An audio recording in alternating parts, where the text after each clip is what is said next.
Bueno, essencialment, una persona quan arriba a Catalunya pot veure dues banderes diferents, no?, que pengen dels balcons o les finestres. Una és la bandera, diguem, oficial, no?, l'escut heràldic de Catalunya, és el fons groc i les quatre barres vermelles.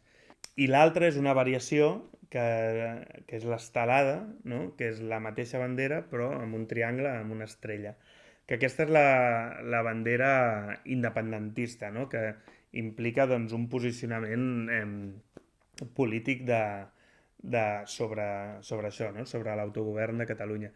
Llavors, quan un es passeja per Barcelona pot veure molt bé cada família cap on es posiciona, no? Si tens la bandera catalana, vol dir que aquesta és una família catalana. Si tens l'estelada, és català i a sobre són independentistes. Si tens l'espanyola, és que allà a aquella casa només es parla en castellà.